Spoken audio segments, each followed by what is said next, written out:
has assured protesting Imizamo residents that their concerns are being addressed. Violent protests broke out at the weekend at the informal settlement in Hout Bay, with residents calling for proper housing.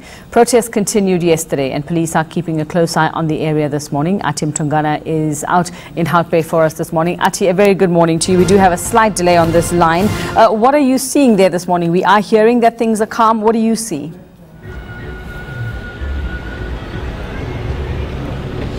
A very good morning to you, Veka. Indeed, things are a lot more calmer this morning after those scenes where, we saw police and the residents clashing, police firing rubber bullets, stun grenades to disperse angry protesters who are saying that the city has taken so long to make sure that they move back to their homes where 3 months ago were destroyed by a fire. So what we're seeing this morning is residents going about their business, going to work. As you can see behind me, there are taxis. People have been filling up those taxis, going back to work to show that they really now will be waiting on the city. The mayor specifically, who said that she'll be personally taking care of this whole reblocking, super blocking, which entirely has to do with the rebuilding of the homes. Now, what we know based on what the mayor has been engaging with the community leaders is that the super reblocking is set to start on Wednesday. So today yesterday actually, last night, she met with some of the city officials who are involved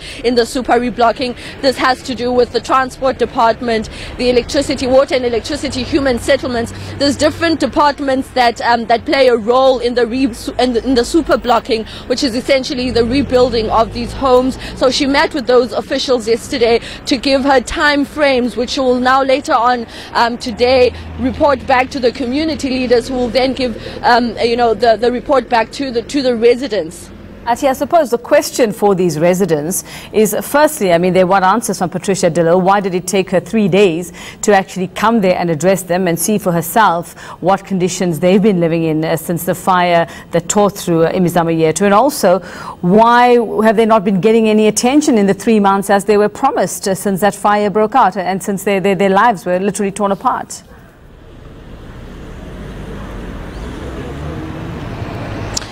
You're correct.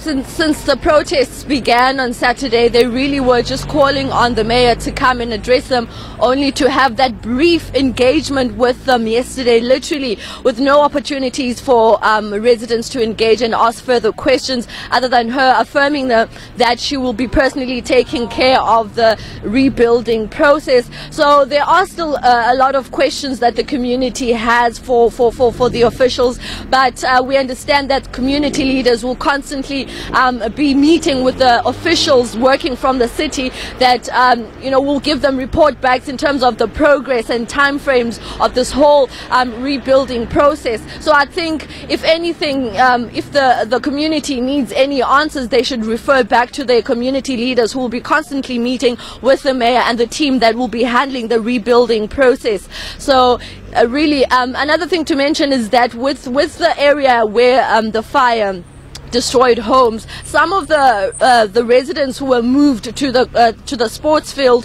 for temporary relocation moved back to where their homes burned, because they said they were tired of waiting for the city. Remember, this happened 3 months ago where their homes were destroyed and they didn't see any progress, so they decided to move back and go and rebuild. So now what the leaders have to do is to go and try and convince those people to move out again so that work can begin. We also understand that from yesterday's or from the protests that have been happening throughout the weekend, equipment, engineering construction company equipment was destroyed, and so the mayor has urged people to refrain from criminal activity, saying that if that happens, then it will again prevent them from progressing in terms of this whole rebuilding process. Okay, we'll leave it there for now. That's Ati Mtungana out in Hout Bay, the scene of protests since the weekend. We're back after.